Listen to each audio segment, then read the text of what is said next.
Moi, je suis arrivé au Québec en 1969, à l'âge de 4 ans. Mes parents, dans l'instabilité politique qu'il y avait en Haïti, ils ont voulu se quitter pour avoir un avenir meilleur pour eux et pour la famille, évidemment.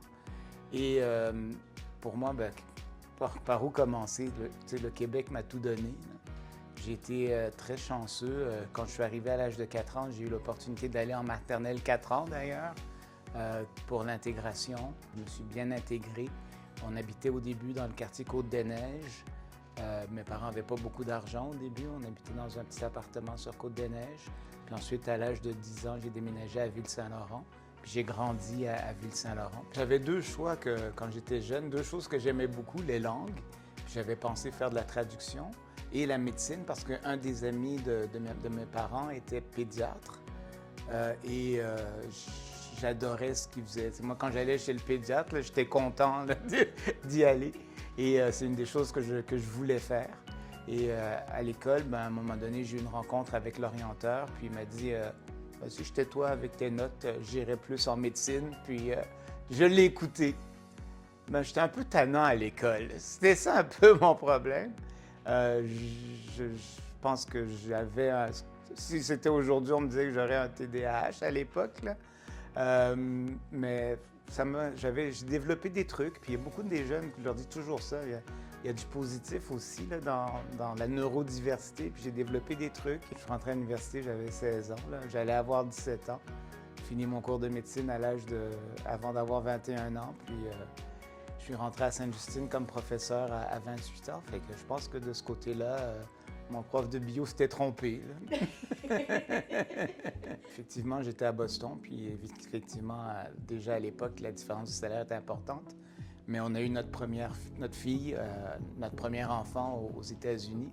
Puis pour nous, c'était important de revenir au Québec pour élever la famille. Là.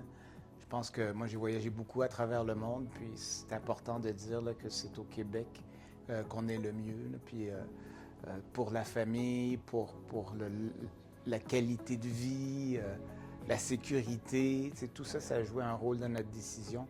Puis je suis très heureux d'être revenu à Montréal et bien sûr à Sainte-Justine. Mais ça, c'est une histoire qui est très personnelle. À l'âge de 16 ans, pendant que j'étais en vacances, en fait, juste avant de rentrer en médecine, justement, j'ai eu un accident d'auto en Haïti. J'ai été éjecté à l'extérieur de l'auto, commotion cérébrale. En fait, j'ai été dans le coma pendant une semaine. Et je me suis réveillé, puis après une semaine, j'avais oublié ce qui s'était passé.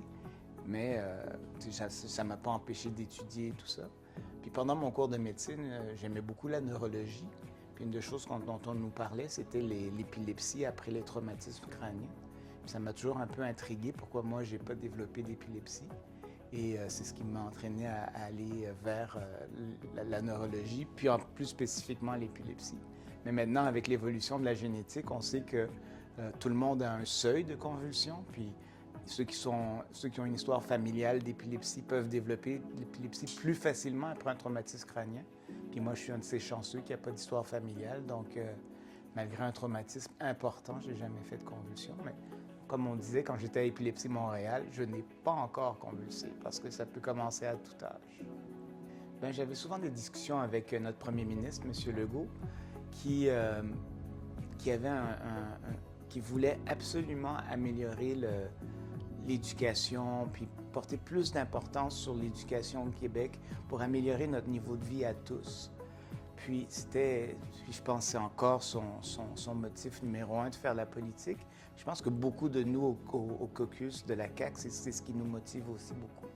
Mais une chose que je lui disais, c'est oui, on a fait des grandes avancées avec les CPE, avec les classes spécialisées, mais ce qui manquait, c'était les interventions spéciales en amont de l'entrée à l'école.